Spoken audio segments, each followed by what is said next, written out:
പ്രിയപ്പെട്ട സഹോദരങ്ങളെ സലാം. സൂറത്തു അത്തഹരീമിലെ വചനവുമായി ബന്ധപ്പെട്ടാണ് ഇന്ന് എൻ്റെ വിശദീകരണം. നമ്മൾ 3 ക്ലാസ് എടുത്തിട്ടുണ്ട് അടിമത്തവുമായി ബന്ധപ്പെട്ട്. ഒന്ന് ഖുർആനിലെ അടിമത്തം, 2 നബിയും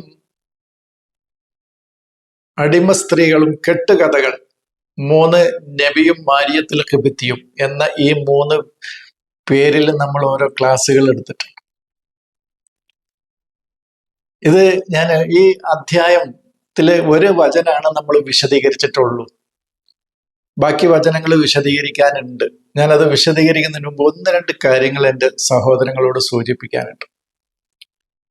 ഈ വായന കുറച്ച് ടഫല്ലേ എന്ന് ചോദിക്കുന്ന എൻ്റെ ചില സഹോദരങ്ങളുണ്ട്. ഇതിപ്പോ ചോദിച്ചതല്ല, ഇപ്പൊ ചോദിച്ചിട്ടുണ്ടോ എന്ന് എനിക്കറിയില്ല. കാരണം ഞാൻ നമ്മുടെ ഗ്രൂപ്പിലെ ഈ വായന തുടങ്ങിയപ്പോൾ എൻ്റെ പല സഹോദരങ്ങളിൽ നിന്നുണ്ടായ ഒരു സംശയമാണ്. അപ്പൊ ഞാൻ അന്ന് അവരോട് ചോദിച്ചത്, ഈ വായന ഒക്കെ ടഫാണെന്ന് വെക്കാം, പാരമ്പര്യ അർത്ഥപ്രകാരം നിങ്ങൾക്ക് ഖുർആനിൽ എത്ര അധ്യായങ്ങൾ വിശദീകരിക്കാൻ കഴിയുമെന്ന് എല്ലാവരോടും ചോദിച്ചു. പാരമ്പര്യ അർത്ഥപ്രകാരം പറഞ്ഞാൽ അതിലെ ഭാഷാ നിയമങ്ങൾ, അതിലെ സാഹിത്യ പ്രയോഗങ്ങൾ, അതിലെ മറ്റു കാര്യങ്ങളൊക്കെ എടുത്ത് എത്ര അധ്യായങ്ങൾ വിശദീകരിക്കാൻ, അല്ലെങ്കിൽ എത്ര വചനങ്ങൾ വിശദീകരിക്കാൻ കഴിയുമെന്ന് ചോദിച്ചപ്പോൾ കൂടുതൽ ആളുകൾക്കൊന്നും അറിയില്ല.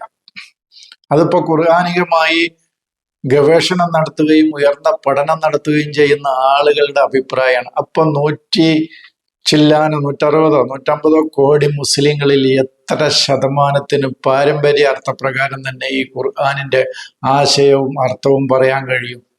പാരമ്പര്യ അർത്ഥം, ചരിത്രപരവും പദാർത്ഥപരവുമായ അർത്ഥമാണ് ഞാൻ പറയുന്നത്. അതിലെ ഭാഷാ പ്രയോഗങ്ങൾ അറിയില്ല. അപ്പൊ ഈ വായന മാത്രമല്ല ടഫ് എന്നാണ്. അതുകൊണ്ടാണ് ഞാൻ പറയുന്നത്, ഒരു മനുഷ്യന്റെ ഖുർആൻ അവന്റെ ഉള്ളിലാണ് എന്നുള്ളത് ഇത് വ്യക്തമായിട്ട് എനിക്ക് പറയാതിരിക്കാൻ കഴിയില്ല. ഞാനിത് പറയണോ ആളുകൾക്ക് ഉൾക്കൊള്ളാൻ കഴിയോ, ഇതൊരു തുടക്കമല്ലേ എന്നുള്ള നിലയ്ക്ക് ഞാൻ ഇങ്ങനെ സംശയിച്ചു നിന്ന ഇത് പറയാതിരിക്കാൻ കഴിയില്ല. അവന്റെ ഉള്ളിൽ തന്നെ അല്ലമ ഇതിന്റെ അലാമത്തുകൾ വെച്ചിട്ടുണ്ട്, അവന്റെ റഹ്മാന് അടയാളങ്ങൾ. അല്ലാതെ ടീച്ച് എന്ന് പറയുന്നത് ഒരു അധ്യാപകൻ വിദ്യാർത്ഥികളെ മുഴുവൻ മുന്നിലിരുത്തി പഠിപ്പിക്കുന്നത് പോലെ പഠിപ്പിക്കുകയല്ല. നമ്മുടെ ഉള്ളിൽ തന്നെ അതിന്റെ അലാമത്തുകൾ റഹ്മാൻ വെച്ചിരിക്കുകയാണ് ചെയ്യുന്നത്. അതാണ് റഹ്മാൻ അല്ലമൽ ഖുർആൻ. ഞാൻ എൻ്റെ സഹോദരങ്ങളോട് ഒരു സത്യം പറയട്ടെ, എൻ്റെ അനുഭവമാണ് ഞാൻ പറയുന്നത്. അത് ചിലപ്പോൾ നിങ്ങൾക്ക് സത്യമായിക്കൊള്ളണമെന്നില്ല കേട്ടോ. ഞാൻ ഈ ഖുർആനിന്റെ ചരിത്രപരമായ വായനയിലൂടെയും കടന്നുപോയിട്ടുണ്ട്, പദാർത്ഥപരമായ വായനയിലൂടെ കടന്നുപോയിട്ടുണ്ട്, അതിൻ്റെ രാഷ്ട്രീയമായ ഒരു വ്യാഖ്യാനം തലത്തിലൂടെ കടന്നുപോയിട്ടുണ്ട്. എന്ന് പറഞ്ഞാൽ, ഉദാഹരണത്തിന് ഞാൻ പറയാം, സ്വലാത്ത് എന്ന് പറഞ്ഞാൽ ഒരു ഇസ്ലാമികമായ വ്യവസ്ഥിതി ഇവിടെ നടപ്പിൽ വരുത്തലാണ് എന്നുള്ള അർത്ഥതലങ്ങളിലൂടെ വിശദീകരിക്കപ്പെട്ട പണ്ഡിതന്മാരും ആളുകളൊക്കെ ഉണ്ട്. ഇത് രണ്ടും മിക്സ് ചെയ്ത്, ചരിത്രപരവും പദാർത്ഥപരവും ആശയപരവും തമ്മിൽ മിക്സ് ചെയ്ത അർത്ഥതലങ്ങളുടെ തഫ്സീറുകളിലൂടെയും പണ്ഡിതന്മാരിലൂടെയും കടന്നുപോയിട്ടുണ്ട്. ഇനി ഞാനൊരു 8-10 കൊല്ലമായി എത്തിപ്പെട്ട ഇതിന്റെ യുക്തിഭദ്രമായ, മാനവികമായ, തികച്ചും എല്ലാ വചനങ്ങളും പ്രായോഗികമായ, ലോകത്തിന് അറിവ് കൊടുക്കുന്ന യുക്തിഭദ്രമായ ഒരു വായനയാണ് ഇപ്പൊ നമ്മൾ എത്തിപ്പെട്ടിട്ടുള്ളത്. ഈ വായനയിലൂടെ ഞാനും കടന്നുപോയിട്ടുണ്ട് ഈ 10-40 വർഷത്തിന്റെ ഇടയ്ക്ക്. ഇതിൽ എനിക്ക് ഏറ്റവും എളുപ്പമായി തോന്നിയത് ഈ വായനയാണ് എന്നുള്ള സത്യം ഞാൻ പറയാം. അതിന് പല കാരണങ്ങളുണ്ട്. ഒരു കാരണം ഞാൻ പറയാം. അതിലെ ഒരു കാരണം എന്ന് പറയുന്നത്, ഇതില് ഒരു വാക്കിന് ഒരു അർത്ഥതലമേ കൊടുക്കേണ്ടതുള്ളൂ. ഇപ്പൊ ലറബ എന്ന വാക്ക് ഇതിൽ എടുത്താല് ഡിക്ഷണറിയിൽ 36 അർത്ഥം ഉണ്ടെങ്കിൽ അതിൽ ഏത് അർത്ഥമാണ് ഇവിടെ എന്ന് നോക്കേണ്ടതില്ല. അതിന്റെ ലിയാവും റുയത്തും ബയാനും ഇതാണ് എല്ലായിടത്തും. ഒരു മനുഷ്യന് അവന്റെ ഉള്ളിലേക്ക് വെളിച്ചം കൊടുക്കുക, ആ വിഷയത്തെക്കുറിച്ച് അതിനെക്കുറിച്ചുള്ള വ്യക്തമായ ബയാന് കൊടുക്കുക, അതിനെക്കുറിച്ചുള്ള വ്യക്തമായി അതിനെ ഗ്രഹിക്കുക എന്നുള്ളതാണ്. ഈ 3 അർത്ഥമാണ്. ഈ 3 അക്ഷരങ്ങളുടെ അർത്ഥം കൂടുമ്പോൾ കിട്ടുന്ന ആ ഒരർത്ഥം. ആ വിഷയം അവന് വ്യക്തമായി അവന് ഗ്രഹിപ്പിക്കുക എന്നർത്ഥം. ഈ ഒരർത്ഥാണ് അതിൽ എവിടെയൊക്കെ നിറമ വന്നിട്ടുണ്ടെങ്കിലും ബാക്കിയുള്ള ഇപ്പം വ്യാഖ്യാനങ്ങളൊക്കെ ഈ സ്ഥലത്ത് വേറെയാണ്, ആ സ്ഥലത്ത് വേറെയാണ്, മറ്റേ സ്ഥലത്ത് വേറെയാണ് അർത്ഥം. ഇങ്ങനെ അർത്ഥം മാറിക്കൊണ്ടിരിക്കും. അത് ഏതാണ് അർത്ഥം എന്ന് കണ്ടുപിടിക്കാൻ തന്നെ നമ്മൾ പണ്ഡിതന്മാരെ ആശ്രയിക്കേണ്ടി വരും. ഖുർആൻ പരിഭാഷകരായ ആളുകളെ, മുഫസ്സിരീങ്ങളെ ആശ്രയിക്കേണ്ടി വരും. ഇപ്പൊ ഞാൻ പറഞ്ഞിട്ട് എന്നെ കലട്ടിയിരുന്ന ഒരു വിഷയം പോലും വന്നാസിവാത്തെ വർക്കൻ എന്ന് പറയുന്നത് മനുഷ്യന്റെ ആത്മാക്കളും മരണവേളയിൽ വളരെ പ്രയാസത്തോടുകൂടി വലിച്ചു കൊണ്ടുപോകുന്ന മാലാഖമാരെ കുറിച്ച് തന്നെയാണ് സത്യം എന്നാ പറഞ്ഞു തന്നിരുന്നത്. പക്ഷെ എനിക്ക് ഈ വായനയിലേക്ക് വന്നപ്പോ എന്ന് പറയുന്നത് പിന്നെ ആരെയാണ്? ഫിർഔനിനെയാണ് ഈ ജ്ഞാനസാഗരത്തിൽ മുക്കിയത് എന്നുള്ള ആ ഉറക്കയാണ്. അതാണ് അവന്റെ നാസിയാത്തുകള്. അവനില് പിന്നെ ഹൊറൈസുകളുണ്ട്, നാസിയാത്തുകളുണ്ട്. അത് വേറെ വിശദീകരിക്കേണ്ട കാര്യങ്ങളാണ്. ഓരോ മനുഷ്യന്റെ ഉള്ളിലുള്ള നെഗറ്റീവ് ചിന്തകൾ, നസഹാത്തുകൾ. ഞാനൊരു ഉദാഹരണം പറയാം. അപ്പൊ വറക്ക എന്നുള്ള വാക്ക് നമുക്ക് കിട്ടിയാല് അപ്പൊ മനസ്സിലാക്കാം എന്ത്, അത് ഫിർഔനിനെ കുറിച്ചാണ് അത് പറയുന്നത്. വളരെ ലളിതമാണ് ഈ വായന എന്നുള്ളത്. പക്ഷെ കുറച്ച് സമയമെടുക്കും ഇതിലേക്കൊന്ന്, ഈ ട്രാക്കിലേക്കൊന്ന് കയറി കിട്ടിയാൽ എളുപ്പമാണെന്നുള്ളതാണ് എന്റെ ബോധ്യമാണ് കേട്ടോ. എന്റെ അനുഭവങ്ങളാണ് ഞാൻ ഈ പറയുന്നതെല്ലാം. മറ്റൊരു കാര്യം എന്റെ സഹോദരങ്ങളോട് സൂചിപ്പിക്കാനുള്ളത്, ഇത് മനുഷ്യന്റെ മനസ്സിനെ സംസ്കരിച്ചെടുക്കുക എന്നുള്ളതാണ്. നമ്മൾ ഈ അടിമത്താണല്ലോ പറയുന്നത്. ഫിസിക്കൽ അടിമത്തത്തെക്കാൾ, എന്റെ അഭിപ്രായമാണ്, അത് എന്റെ സഹോദരങ്ങളുടെ അഭിപ്രായം ആകണമെന്നില്ല, ഒരു മനുഷ്യൻ അനുഭവിക്കുന്ന മാനസികമായ അടിമത്താണ് അവന്റെ പൈശാചികതക്ക്, താഴ്ബുദ്ധി ശൈത്താന, പൈശാചികതക്ക് ഒരു മനുഷ്യന്റെ മനസ്സ് വിധേയപ്പെടുക എന്നുള്ളതാണ് അവന്റെ ജീവിതത്തിൽ എല്ലാ സുഖങ്ങളും സൗഖ്യങ്ങളും സന്തോഷങ്ങളും കളയുന്ന കാര്യം. അത് ഒരു ആൾക്ക് നമ്മൾ ഏതെങ്കിലും ഒരു കാര്യം ഫിസിക്കലായിട്ട് ഒരു ജോലി അവന് ചെയ്തു കൊടുക്കുന്നതല്ല എന്നുള്ളതാണ് എൻ്റെ കാഴ്ചപ്പാട്.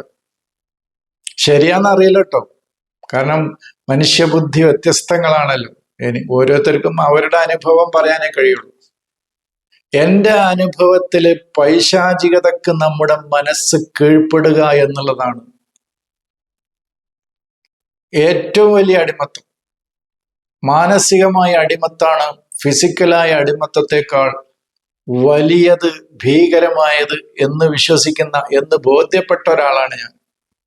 അപ്പൊ നിങ്ങൾ എന്നോട് നിങ്ങളുടെ ഒരു ജോലി, ഞാൻ ഏതെങ്കിലും ഒരു കടയിലോ മറ്റോ ഞാനൊരു ജോലി ചെയ്യുക എന്നുള്ളത് എനിക്ക് വലിയ പ്രശ്നമായിട്ട് തോന്നിയിട്ടില്ല. ഞാൻ ചെയ്തിട്ടുണ്ട്. ഇപ്പോഴും ഒഴിവിട്ടുമ്പോഴൊക്കെ ഞാൻ പോകും. ചില ഇതില് എനിക്ക് ആവശ്യമാണെന്ന് തോന്നിയാൽ പോകും. അപ്പൊ അതെനിക്കൊരു ഭീകരമായ ഒരു പ്രശ്നമായിട്ടൊന്നും തോന്നിയിട്ടില്ല. നേരെ മറിച്ച് എന്നെ സംബന്ധിച്ച് പൈശാചികതയ്ക്ക് കീഴ്പ്പെടുക എൻ്റെ മനസ്സ് എന്നുള്ളത്, അത് പൈശാചികമായ ആശയങ്ങൾക്ക് കീഴ്പ്പെടലും ആകാം. അതന്നെയാണ് പിശാചിന് കീഴ്പ്പെടല്. അത്തരം ആശയങ്ങൾ നമ്മുടെ മേൽ അടിച്ചേൽപ്പിക്കുമ്പോൾ, രാജ്യങ്ങൾ അവരുടെ നിർബന്ധപൂർവ്വം അവരുടെ നിയമങ്ങൾ നമ്മിൽ അടിച്ചേൽപ്പിക്കപ്പെടുമ്പോൾ, ആ നിയമങ്ങൾ നമുക്ക് ഇഷ്ടമല്ലെങ്കിൽ പോലും അതിന് വിധേയപ്പെടുക എന്നുള്ളത് നമ്മുടെ പ്രശ്നമാണ്. അത് ആ വിഷയം പറയാനിപ്പോ ഞാൻ മുതിരുന്നില്ല. അത് പറഞ്ഞ ഒരുപാട് കാര്യങ്ങൾ പറയേണ്ടി വരും. അപ്പൊ അതിന്റെ അർത്ഥം ഈ അടിമ കച്ചവടം ന്യായീകരിക്കുകയാണോ എന്നൊന്നും വിചാരിക്കരുത്. അത് ഖുർആനിന്റെ വിഷയമല്ല എന്നാണ് ഞാൻ സൂചിപ്പിക്കുന്നത്. ആ രംഗത്ത് ഖുർആൻ ഒന്നും പറഞ്ഞിട്ടില്ല, കാരണം പറയേണ്ട ആവശ്യമില്ല. അതുകൊണ്ടാണ് ഏതൊരു മനുഷ്യനും അവന്റെ പൈശാചികതയിൽ നിന്നും മുക്തി നേടിയാൽ, അതിന്റെ അടിമത്തത്തിന് വിധേയപ്പെടുന്നതിൽ നിന്ന് ഒരു മനുഷ്യൻ മുക്തമായാൽ, അങ്ങനെ ഒരു ലോകം സൃഷ്ടിക്കപ്പെടുമ്പോൾ താൻ തന്നെയാണ് തൻ്റെ സഹോദരൻ എന്ന് തിരിച്ചറിയുന്ന ഒരു അവസ്ഥാവിശേഷത്തിലേക്ക് മനുഷ്യൻ ഉയരുകയാണ്. അപ്പോൾ ഒരിക്കലും തന്നെ ഒരു ജോലിയും അവനെ കൊണ്ട് എടുപ്പിക്കൂല എന്നുള്ള അർത്ഥത്തിനല്ല, പക്ഷെ അവന്റെ എല്ലാ അവകാശങ്ങളും അവന് വകവെച്ചു കൊടുക്കുന്ന ഒരു മാനവികമായ തലത്തിലേക്ക് എല്ലാ മനുഷ്യരെയും ഉയർത്തിക്കൊണ്ടുപോകുക എന്നുള്ളതാണ് ഖുർആനിന്റെ ലക്ഷ്യം. അതാണ് ഖുർആനിന്റെ ലക്ഷ്യം. ഒരു ഇൻസാനുൽ കാമിലിനെ ഉണ്ടാക്കുക എന്നുള്ളതാണ് ഖുർആന്റെ ലക്ഷ്യം. അറിവിനോടൊപ്പം അതാണല്ലോ മനുഷ്യൻ ഇന്ന് വരെ കണ്ടെത്തിയതിൽ വെച്ച് ഏറ്റവും വലിയ കണ്ടുപിടുത്തം ഏതാണെന്ന് നിങ്ങൾ എന്നോട് ചോദിച്ചാല് ഞാൻ പറയാ അവന്റെ ഉള്ളിലെ സ്നേഹവും അവന്റെ ഉള്ളിലെ ഇൻസാനിയത്ത് മാനവികതയും അവൻ കണ്ടെത്തിയതാണ്, അല്ലെങ്കിൽ കണ്ടെത്തുകയാണ് അവൻ ചെയ്യേണ്ടത്. അതാണ് എല്ലാ കണ്ടുപിടുത്തങ്ങളുടെയും ങ്ങളിലും വെച്ച് ഏറ്റവും മുഖ്യമായ കണ്ടുപിടുത്തം എന്ന് ഞാൻ പറയും. എൻ്റെ അഭിപ്രായമാണ്, ശരിയാകണമെന്നില്ല. ഒരാൾക്ക് വിമാനം കണ്ടുപിടിക്കലായിരിക്കും ഏറ്റവും വലിയ കണ്ടുപിടുത്തം എന്നായിരിക്കും. ഭൂമിക്കടിയിലെ പെട്രോൾ കണ്ടുപിടിച്ചതായിരിക്കാം ഏറ്റവും വലിയ കണ്ടുപിടുത്തം എന്നായിരിക്കും. സ്വർണം കുഴിച്ചെടുത്തതായിരിക്കും ഏറ്റവും വലിയ കണ്ടുപിടുത്തം എന്നായിരിക്കും. കമ്പ്യൂട്ടർ കണ്ടുപിടിച്ചതായിരിക്കാം ഏറ്റവും വലിയ കണ്ടുപിടുത്തം എന്നുള്ളത് ഒരാളുടെ കാഴ്ചപ്പാടായിരിക്കും. എന്റെ കാഴ്ചപ്പാട് ഈ കണ്ടുപിടുത്തങ്ങളൊക്കെ മനുഷ്യന്റെ ഭൗതികമായ ആവശ്യത്തിന് വേണ്ടിയാണ്. അത് നല്ലതുമാണ്, അതവന്റെ ജീവിതത്തിന്റെ സുഗമമായ പോക്കിന് നല്ലതാണ്. പക്ഷെ അതിനേക്കാളൊക്കെ അവൻ കണ്ടെത്തേണ്ടത് അവന്റെ ഉള്ളിലെ ഹുബ് എന്ന് പറയാം, അറബിയിൽ പ്രണയം എന്നാണ് അതിന് പറയാൻ പറ്റുന്ന ഏറ്റവും നല്ല വാക്ക്. അതുപോലെ തന്നെ അവന്റെ ഉള്ളിലെ ഇൻസാനിയത്ത്. ഈ ഇൻസാനിയത്തിലേക്ക് 4 ഘട്ടങ്ങളിലായിട്ട് അവനെ ഉയർത്തിക്കൊണ്ടുപോകുന്ന കാര്യങ്ങളാണ്. അഹ്സനു തഖ്വീമിലാണ് അവന്റെ അവസാനം എത്തുന്ന വലഖദ് ഖലഖനൽ ഇൻസാന ഫീ അഹ്സനി തഖ്വീം എന്ന് പറയുന്നത്. ഇപ്പൊ പകുതിയിലധികം സമയം ഞാൻ ആമുഖം പറയാനെടുത്തു, ക്ഷമിക്കണം. ഇനി ഈ സൂറത്ത് തഹരീമില് നമ്മൾ പറഞ്ഞല്ലോ, അവിടെ മാരിയത്തുൽ ഖിബ്തി എന്ന് പറയുന്ന സംഗതിയേ ഇല്ല. നമ്മളല്ലോ ഈ മാമലക്കത്ത് ഐമാനക്കും എന്നുള്ളത് എൻ്റെ മുൻ ക്ലാസ്സുകളിൽ വിശദീകരിച്ചിട്ടുണ്ട്, അതൊന്ന് കേൾക്കണം. ഐമാന് എന്ന് പറയുന്നത് അവന്റെ ഉള്ളിലെ അള്ളാഹു നൽകിയ ജ്ഞാനമാണ്. അത് അവന്റെ ഈമാനാണ്, അവൻ ഉൾക്കൊണ്ട അറിവുകളാണ്. അല്ലാതെ അടിമത്തും വലത് കൈ ഇടത് കൈ എന്നൊന്നും അർത്ഥമല്ല. അത് ഞാൻ പറഞ്ഞു. മൂസയുടെ ചരിത്രം എടുത്തിട്ട്, മൂസയുടെ ചരിത്രമല്ല, മൂസയെ കുറിച്ച് ഖുർആൻ പറയുന്നത് എടുത്ത് ഞാൻ പറയണ്ടായി. മദ ഫി യമീനിക്കയാ മൂസ എന്ന് ഖുർആൻ ചോദിക്കുന്നുണ്ട്. ആരാ ചോദിക്കണെന്ന് വെച്ചാല് അവന്റെ ഉള്ളിലെ റബ്ബന്നെയാണ് ചോദിക്കുന്നത്. എന്താണ് നിന്റെ ആ യമീനിലുള്ളത്? വലത് കയ്യിൽ എന്താണുള്ളത് എന്നല്ല, വലത് കയ്യിലല്ല, അവന്റെ ബുദ്ധിയുടെ യമീനിലാണ് അവൻ അത് ഉൾക്കൊണ്ടിട്ടുള്ളത്. അപ്പോഴാ പറയണത് കാല ഹിയാസായ, അതെന്റെ വടിയാണെന്ന് പറയുന്നത്. ആ വടി ഏതാണെന്ന് പറഞ്ഞാൽ ഇൽമുൻ ഇലാഹിയാണ്. അത് ഒരാൾക്ക് അതല്ല സ്റ്റിക്ക് തന്നെയാണെന്നുള്ള വാദെങ്കിൽ അത് നമ്മൾ പറഞ്ഞാൽ എതിരല്ല. അത് അദ്ദേഹം അതെടുക്കട്ടെ, ആ വടി എടുക്കട്ടെ. ആ വടി ആ ജ്ഞാനം അയാളുടെ ഉള്ളിലേക്ക് ഇങ്ങനെ എടുക്കാനാണ് പറയുന്നത്, പ്രയോഗത്തിലേക്ക് കൊണ്ടുവരാനാണ് പറയുന്നത്. അങ്ങനെ കൊണ്ടുവരുമ്പോഴാണ് അതെന്താകണത്, ഹയ്യത്തും തസ്ഹയാകണതെന്ന് നമ്മൾ വിശദീകരിച്ചു കഴിഞ്ഞു. അത് അവനിൽ ജീവൻ കൊടുക്കുകയാണ് ചെയ്യുന്നത്, ഹയാത്ത് കൊടുക്കുകയാണ് ചെയ്യുന്നത്. ആ ആശയം ഒരു വടി കൊടുക്കുമെങ്കിൽ കുഴപ്പമില്ല. അതിന് പാമ്പ് എന്ന് പറഞ്ഞാൽ പിന്നെ എളുപ്പമായി, കുഴപ്പമില്ല. ഹയ്യത്ത് എന്ന് പറഞ്ഞാൽ പാമ്പ്, തസ് എന്ന് പറഞ്ഞാൽ ഇങ്ങനെ ചലിക്കുന്ന പറയുന്ന പാമ്പാണെന്ന് പറഞ്ഞപ്പോ പിന്നെ പ്രശ്നമല്ല. അപ്പൊ പിന്നെ വടി അങ്ങനെ ആവും, മാജിക്കിലൊക്കെ ആവും. നമ്മൾ പറയുന്ന ഹയ്യത്ത് എന്ന് പറഞ്ഞാൽ അവനൊരു പൂർണ്ണമായ ഹയാത്ത് കൊടുക്കുകയാണ്. അതായത് യഹിയ എന്ന് പറയുന്ന തലത്തിലേക്ക് അവന് ഉയരുക എന്നുള്ളത്. ഒരു ഉദാഹരണം പറഞ്ഞേ ഉള്ളൂ. അപ്പൊ ഞാൻ പറയുന്നത് ഇതില് അങ്ങനെ ഒരു യമീന് ഐമാന് എന്ന് പറയുന്നത്, മാമലക്കത്ത് ഐമാനക്കും എന്ന് പറയുന്നത് അടിമത്വമല്ല എന്നാണ് എനിക്ക് പറയാനുള്ളത്. അവന്റെ ചിന്തയും ബുദ്ധിയും ഉൾക്കൊണ്ട അവന് ഉൾക്കൊള്ളാൻ കഴിഞ്ഞ അള്ളാഹുവിന്റെ ദൈവികമായ അറിവുകളെ കുറിച്ചാണ് പറയുന്നത്. അതാണ് മാമലക്കത്ത് ഐമാൻ എന്ന് പറയുന്നത്. ആ ദൈവികമായ അറിവുകൾ ഇപ്പൊ തന്നെ പൈശാചികതയിൽ നിന്ന് സുരക്ഷിതമാണവ. അതുകൊണ്ടാണ് അവയെ നിങ്ങൾ ഇല്ലാ അലാ അസ്വാജിഹിം ഔ മാ മലക്കത്ത് ഐമാനുഹും എന്ന് പറഞ്ഞ് അവയെ പൈശാചികതയിൽ നിന്ന് സുരക്ഷിതമാക്കാതെ മാറ്റി നിർത്തിയത്. ഇവിടെ നബിയുടെ അസ്വാജ് എന്ന് പറയുന്നത് നമ്മൾ പറഞ്ഞു ഓരോ നമ്മൾ ഇത് ഉറപ്പിച്ചു മനസ്സിലാക്കണം. അതുകൊണ്ടാണ് ഇത് വീണ്ടും വീണ്ടും പറയുന്നത്. അസ്വാജ് എന്ന് പറയുന്നത് നമ്മുടെ മനസ്സിലാണ് സൗജിയത്ത്. അത് ആദമിൽ നിന്ന് തുടങ്ങുകയാണ് ആ സൗജ്. അവിടുന്ന് പോരുന്നുണ്ട് ഉസ്കുൻ അന്തവ സൗജുക്കൽ ജന്നത്ത എന്ന് പറയുന്നത്. ഒരു ആദമും ആദമിന്റെ ഉള്ളിലെ സൗജമാണ് ഈ ജന്നത്തിൽ വസിക്കുന്നത്, പരമാനന്ദത്തിൽ വസിക്കുന്നത്, പരമാനന്ദ ആ ജ്ഞാനത്തിൽ വസിച്ചു കഴിഞ്ഞുകൂടുന്നത്. അവ മക്കാനിൽ നിന്ന് ആ പൊസിഷൻ ആ എത്തിപ്പെട്ട അറിവിന്റെ മേഖലയിൽ നിന്നാണ് താഴോട്ട് പോരുന്നത്. അല്ലാതെ ആകാശത്ത് എവിടെയെങ്കിലും ഒരു സൃഷ്ടിച്ചു വെച്ച് അവിടുന്ന് രണ്ട് കയറിൽ കെട്ടി ഭൂമിയിലേക്ക് ഇറക്കി വിട്ട കഥ വിശ്വസിക്കുന്ന ആളുകൾക്ക് അങ്ങനെ വിശ്വസിക്കാം. നമ്മൾ അവർക്കോട് എതിരൊന്നുമല്ല, അവര് നമ്മുടെ ശത്രുക്കളൊന്നുമല്ല, അവര് നമ്മുടെ സഹോദരങ്ങളാണെന്നാണ് ഞാൻ കാണുന്നത്. നമ്മളൊക്കെ ആ മേഖലയിലൂടെ കടന്നു പോകുന്നതാണ്. പിന്നെന്തിനാ അവരെ നമ്മൾ അപ്പോ ഒന്നാമത്തെ വചനം ഞാൻ വിശദീകരിക്കുന്നില്ല. അസുവാജൊക്കെ നമ്മൾ വ്യക്തമായി വിശദീകരിച്ചു. മിൻ ആയാത്തിഹി അൻ ഖലഖലകും മിൻ അൻഫുസിക്കും അസുവാജ് എന്ന് പറഞ്ഞ നെഫ്സിൽ നിന്നല്ല അസുവാജ്, നിങ്ങളുടെ ശാരീരികമായ അസുവാജാണ് അവിടെ ഉദ്ദേശിക്കുന്നത് എന്ന് ഒരാൾ വാദിക്കുകയാണെങ്കിൽ വാദിക്കച്ചോട്ടെ, അതല്ല പ്രശ്നമല്ല. അപ്പൊ ഇവന്റെ ഉള്ളിലെ മറലാത്താണ്, വിരുദ്ധമായ ഗുണങ്ങളുണ്ട് ഇവന്റെ മനസ്സിന്റെ സൗജീയത്തിൽ. ആ വിരുദ്ധമായ ഗുണങ്ങളെയും കൂടെ കൂട്ടി അവന് ഒരു നഫ്സും മുത്തുമൈനയിലേക്ക് അല്ലെങ്കിൽ നഫ്സും സക്കിയയിലേക്കുള്ള അവന്റെ യാത്രയാണ് അവിടെ പറയുന്നത്.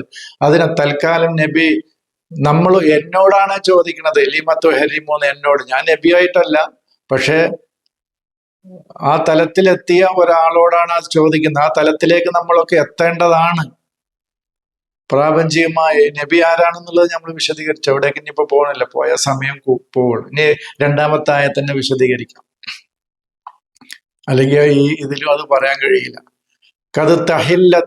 കത് ഫറലല്ലാഹു ലക്കും തഹില്ലത ഐമാനിക്കും, അതാണ് ഈ ഒന്നാമത്തെ വചനം. കഴിഞ്ഞ ക്ലാസ് കേൾക്കന്നെ നിവൃത്തിയുള്ള ഞാൻ ഇനി അത് വിശദീകരിക്കാൻ നിന്ന സമയം വൈകും. കത് ഫറലല്ലാഹു, അള്ളാഹു ഫറല തുറന്നു തന്നിരിക്കുന്നു എന്നാണ് ഫർള എന്ന് പറഞ്ഞാൽ. അന്വേഷണത്തിന്റെയും പഠനത്തിന്റെയും വാതില് തുറന്നു തരികയാണ്, ഓരോരുത്തർക്കും സ്വതന്ത്രമായിട്ട് തുറന്നു തന്നിട്ടുണ്ട്. അതാണ് ഫർള. എന്നപോലെ തന്നെ കതബ എന്ന് പറയുന്ന കിതാബ് നിർബന്ധം, ഫർള അതിനേക്കാളും വലിയ നിർബന്ധം, അങ്ങനത്തെ അർത്ഥത്തിലൊന്നും ഖുർആൻ പറഞ്ഞിട്ടില്ല. നമ്മുടെ ഉള്ളിലാണ് ഈ കിതാബ് എഴുതപ്പെട്ടിട്ടുള്ളത്. കതബ നമ്മുടെ നഫ്സിലാണ്, നമ്മുടെ ചിന്തയിലാണ് ഇത് കിതാബ്. അല്ലാതെ ഒരു പുസ്തകത്തിൽ നിയമമായി നിങ്ങളുടെ മേൽ ഞാൻ ഇതാ എഴുതപ്പെടുന്നു എന്ന് പറഞ്ഞ് എഴുതപ്പെടുകയല്ല. അതാണ് കുത്തിബ അലൈക്കും എന്നൊക്കെ പറഞ്ഞ ഓരോ മനുഷ്യന്റെ ഉള്ളിലും എഴുതപ്പെടുന്നത്. എന്നതുപോലെ തന്നെയാണ് കത് ഫർള എന്ന് പറഞ്ഞാൽ ഓരോ മനുഷ്യനുമാണ് അള്ളാഹു ഫർള അന്വേഷണത്തിന്റെ പഠനത്തിന്റെ വാതിലുകൾ തുറന്നു കൊടുത്തിട്ടുള്ളത്. അതാണ് ഫർളുല്ലാഹു ലക്കും എന്ന് പറയുന്നത്. റഫല എന്ന് പറയുന്നത് അതേ അക്ഷരങ്ങൾ തന്നെയാണ് റഫല. ആ അന്വേഷണത്തിന്റെയും പഠനത്തിന്റെയും വാതിലുകളെ തിരസ്കരിക്കുക, തള്ളിക്കളയാം. റഫല മർഫൂദ്. ഫർള എന്ന് പറഞ്ഞാൽ അതിൽ തുറന്നു തരിക, അതിലേക്ക് പ്രവേശിക്കാൻ. റഫല എന്ന് പറയാം, അതേ അക്ഷരങ്ങൾ തന്നെയാണ് റഫല ഫറല. റഫല എന്ന് പറഞ്ഞാൽ നിങ്ങൾ ഏതൊരു അറബി അറിയുന്ന ആളുകൾക്കും അറിയാം, തള്ളിക്കളിയോ ഒരു ആശയത്തെയോ ഒന്നിനെയോ തള്ളിക്കളിയോ തിരസ്കരിക്കുക, വേണ്ടാന്ന് തീരുമാനിക്കുക. അതാണ് ഫർളുല്ലാഹു ലക്കും തഹില്ലത ഐമാനിക്കും, നിങ്ങൾക്ക് അള്ളാഹു നൽകിയ ഐമാൻ ഉണ്ടല്ലോ. ഞാൻ പറഞ്ഞല്ലോ, ഐമാന് വിശദീകരിച്ചു. പിശാജ് അവരുടെ ഐമാനിലൂടെ വരുന്നു പറഞ്ഞ അതിന്റെ അർത്ഥം അവരിലെ അടിമ സ്ത്രീകളുടെ അടുത്തുകൂടി പിശാജ് വരുന്നല്ല. ആത്തിയന്നഹും, ഞാൻ അവരുടെ അടുത്ത് ചെല്ലും, അവരുടെ ഐദിയിലൂടെ ചെല്ലും, അവരുടെ ഹൽഫിലൂടെ ചെല്ലും, അവരുടെ ഐമാനിലൂടെ ചെല്ലും. അങ്ങനത്തെ ഒരു പ്രാർത്ഥനയുണ്ട്. അല്ലാഹു മഹ്ഫളിനി എന്ന് പറഞ്ഞിട്ട് ഒരു പ്രാർത്ഥനയുണ്ട് തന്നെയുണ്ട്. എല്ലാ ഉസ്താദുമാരും പ്രാർത്ഥിക്കുന്ന ഒരു പ്രാർത്ഥനയാണ്. അല്ലാഹു മഹ്ഫളിനി, എന്നെ നീ സംരക്ഷിക്കണമേ എന്ന് പറഞ്ഞിട്ട് ആ ഹിഫ്ളാണ് ഈ പറയുന്നത്. അതാണ് ഹിഫ്ളുൽ ഫുറൂജ് എന്ന് പറയുന്നത്. ശരിക്കും ആ പ്രാർത്ഥനയിൽ തന്നെയുണ്ട് അല്ലാഹു മഹ്ഫളിനി, എന്നെ നീ സംരക്ഷിക്കണമേ, എന്തിൽ നിന്ന്? പിശാചിൽ നിന്ന്, അവന്റെ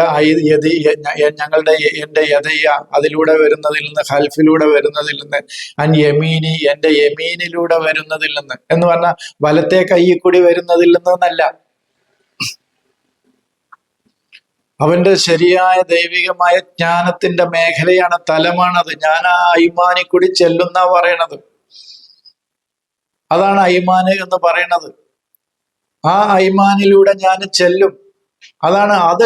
ആ ഐമാനിനെ ഉടമപ്പെടുത്താൻ ആർക്കെങ്കിലും കഴിഞ്ഞിട്ടുണ്ടോ, ആ അറിവിനെ തൻ്റെ ചിന്തയിൽ, തൻ്റെ ബുദ്ധിയിൽ, തൻ്റെ മനസ്സിൽ ഉൾക്കൊള്ളാൻ ആർക്കൊക്കെ കഴിഞ്ഞിട്ടുണ്ടോ അവരാണ് മാ മലക്കത്ത് ഐമാൻ.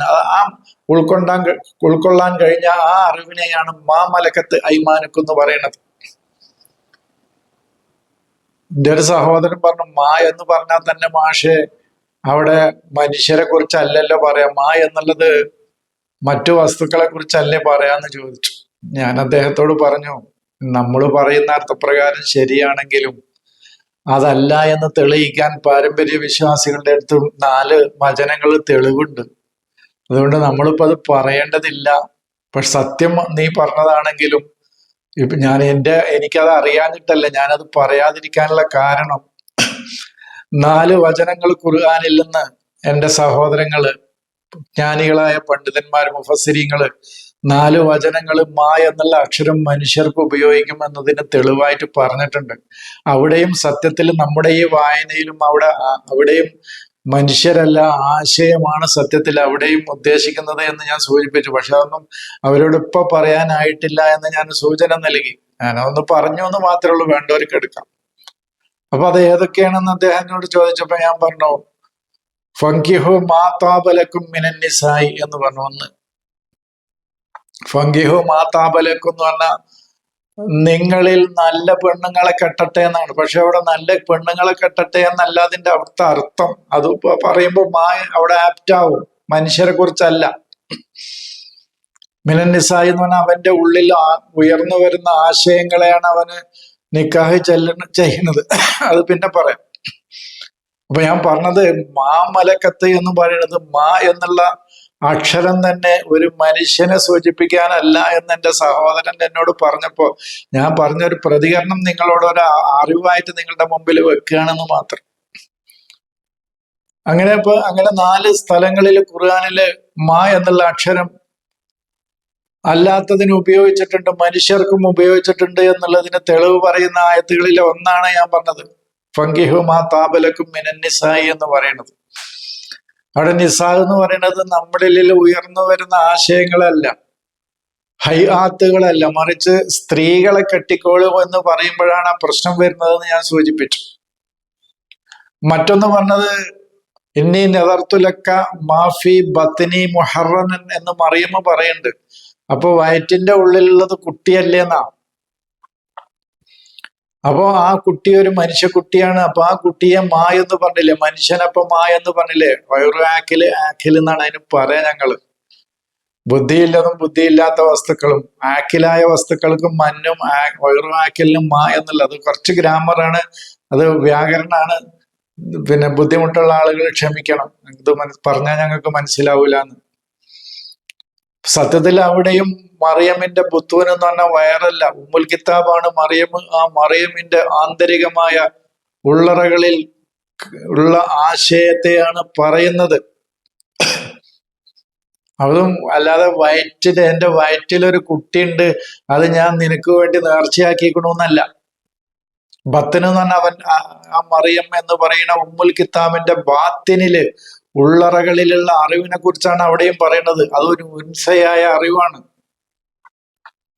എന്നുള്ളത് പിന്നീട് തിരിച്ചറിയാണ്. അതിനെ പിന്നെ അത് നടപ്പിൽ വരുത്തി നോക്കുമ്പോ വള എന്ന് പറഞ്ഞാൽ പ്രസവിക്കാതൊന്നല്ല. അപ്പോ ഞാനത് ഒരു സൂചന നൽകിയെന്നുള്ളു. അപ്പൊ മാ മലക്കത്ത് ഐമാനുഹും എന്ന് പറയുന്നത് തന്നെ മാ എന്ന അക്ഷരം തന്നെ അതിന്റെ സഹോദരൻ ഈ ക്ലാസ് കേട്ടിട്ട് എന്നോട് ചോദിച്ചത് അതാണ്, മാഷക്ക് അതൊന്നും സൂചിപ്പിക്കായിരുന്നില്ല എന്ന് പറഞ്ഞപ്പോ ഞാൻ പറഞ്ഞു, എനിക്ക് സൂചിപ്പിക്കാൻ അറിയാഞ്ഞിട്ടല്ല, പക്ഷെ ഇങ്ങനത്തെ ഒരു പ്രശ്നം മുമ്പിലുണ്ട്.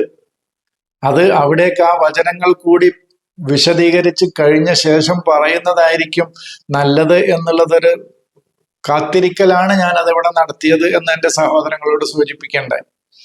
അങ്ങനെ ഒരു 4 ഇപ്പൊ 2 ഞാൻ പറഞ്ഞു. 2 ഇപ്പൊ എനിക്ക് പെട്ടെന്ന് ഓർമ്മയിലുണ്ട്. 4 വചനാണ് പറയുന്നത്. അപ്പോ ഇങ്ങനെ ഇത്രയും കാര്യങ്ങൾ. അപ്പൊ തഹില്ലത്ത ഐമാനിക്കും തന്നെ അള്ളാഹു നിങ്ങൾക്ക് നൽകിയ അറിവുകള് ഹില്ല് അതിൻ്റെക്ക് പ്രവേശിക്കുകയും അതിനെ യാഥാർത്ഥ്യമാക്കുകയും, അതാണല്ലോ ഹില്ല് എന്ന് പറയുന്നത്. അതാണ് തഹില്ലത്ത്. അതിനെ യാഥാർത്ഥ്യമാക്കുക. ഒരു മക്കാമാണെങ്കിൽ ആ സ്ഥലത്തേക്ക് പ്രവേശിക്കുക. ഒരു സ്ഥലമാണെങ്കിൽ, ഞാൻ പറഞ്ഞു ഒരു മക്കാനാണെങ്കിൽ അവിടെ നമുക്കിപ്പോ പ്രവേശനം തടഞ്ഞേക്കാണ്. അവിടേക്ക് പ്രവേശിക്കുന്നതാണ് ഹില്ല. അതാണ് ഹറാമും ഹലാലും കേൾക്കണം എന്ന് ഞാൻ പറയുന്നത്. ആ ക്ലാസ് കേൾക്കണം. അപ്പൊ അള്ളാഹു നമുക്ക് നൽകിയ അറിവുകളെ, അല്ലാതെ നീ ചെയ്ത ശപഥങ്ങളിൽ നിന്ന് ഇനി അവയെ കെട്ടഴിച്ച് അതിൽ നിന്ന് പുറത്തു പോരല്ല അള്ളാഹു നിനക്ക് നിർബന്ധാക്കിക്കണമെന്നല്ല. മാരിയത്തിൽ കിബിത്തിയെ ഇനി ഞാൻ സമീപിക്കുകയില്ല എന്ന് നബി ചെയ്ത ശപഥത്തിൽ നിന്ന് ഇനി പുറത്തു വരൽ നിനക്ക് നിർബന്ധമാണ് എന്ന് പറയുന്നതല്ല എന്നർത്ഥം. എന്നോടാണ് ആ പറയുന്നത്. ഇത് കേൾക്കുന്ന ഓരോ മനുഷ്യരോടാണ് ഈ പറയുന്നത്. നിങ്ങൾക്ക് നിങ്ങളുടെ ഉള്ളിൽ അള്ളാഹു നൽകിയ ഐമാനുകളുണ്ട്, നിങ്ങളുടെ അസ്വാജ്, നിങ്ങളുടെ മനസ്സിന്റെ ഉള്ളിൽ. ആ ഐമാനുകളിൽ സ്വതന്ത്രമായി അവയെ കൈകാര്യം ചെയ്യാനും അവയിലൂടെ പോകാനുമുള്ള വാതിലുകൾ നിങ്ങൾക്ക് അള്ളാഹു തുറന്നു തന്നിട്ടുണ്ട് എന്നാണ് ആ പറയുന്നത്. അതുകൊണ്ട് നബിയായ നീ അവരെ തടഞ്ഞു വെക്കേണ്ടതില്ല. ഇത് എല്ലാവർക്കും ഞാൻ അവരുടെ ഹുരിയത്ത്, സ്വാതന്ത്ര്യമായിട്ട് ഞാൻ അവർക്ക് കൊടുത്തതാണ്. ഏതൊരു മനുഷ്യന്റെ മനസ്സിലുള്ള ചിന്തകൾക്കും അവരുടെ ഐമാനിലൂടെ അതാണല്ലോ ഐമാൻ എന്ന് പറഞ്ഞാൽ മാ അഅ്താഹുല്ലാഹു എന്നാണ്. അള്ളാഹു നൽകിയ അറിവുകളാണ്. ആ അറിവുകളിലൂടെയാണ് പിശാച് ഞാൻ കടന്നു ചെല്ലുന്നു പറയണത്. അതാണ് അവരുടെ യമീനിൽ. ആ ഐമാനിൽ നിന്നാണ് മൂസക്ക് വിളി വരുന്നത്, തൂറുൽ ഐമനിൽ നിന്ന്. അതൊരു മലയുടെ സൈഡിൽ നിന്ന് പറയുന്ന ആളുകൾക്ക് അങ്ങനെ പറയാം, നമ്മളതിനെതിരൊന്നല്ല. അപ്പൊ ഇതാണ് ഈ ഐമാന്. എല്ലായിടത്തും ഒരർത്ഥം പറഞ്ഞാൽ മതി. മറ്റത് എന്താന്ന് പറഞ്ഞാൽ ഐമാനും പഴയ അർത്ഥമാണെങ്കിൽ ചിലയിടത്ത് ശപഥങ്ങൾ എന്ന് പറയണം, ചില സ്ഥലത്ത് അടിമ സ്ത്രീകൾ എന്ന് പറയണം, ചില സ്ഥലത്ത് ഐമാന് ഞാൻ അവരുടെ ഐമാനി കൂടി ചെല്ലുന്ന പറഞ്ഞാൽ അവരുടെ ഈമാൻ നശിപ്പിക്കാൻ ചെല്ലുന്നു പറയും. ഇങ്ങനെ വ്യത്യസ്തങ്ങളായ അർത്ഥകൽപ്പനകൾ കൊടുക്കേണ്ടി വരും. പാരമ്പര്യ രീതിയിൽ നമ്മൾ പോയ ഏത് എവിടെ എങ്ങനെ കൊടുക്കണം എന്ന് നമുക്ക് അറിയാൻ കഴിയില്ല. അപ്പൊ അത് ഞാൻ അവർക്ക് തുറന്നു കൊടുത്ത വാതിലാണ്. അത് നീ എന്തിനാണ് അടക്കണത് എന്നാണ് ചോദിക്കുന്നത്. കാരണം ബഹുവൽ അള്ളാഹു മൗലാക്കും, അള്ളയാണ് നിങ്ങളെ പിന്നെ അജ്ഞതയുടെ ഇരുട്ടുകളിൽ നിന്ന് വിജ്ഞാനത്തിലേക്ക് കൊണ്ടുവരുന്നവൻ. അതാണ് മൗല, വലിയ. അതാണ് ബഹുവൽ അലീമുൽ ഹക്കീം. കാരണം അവന് അറിവുണ്ടല്ലോ, അവന് താത്വികമായി കാര്യങ്ങൾ പറയുന്ന ആളാണല്ലോ. തത്വജ്ഞാനി എന്ന് പറയുന്നതാണ്.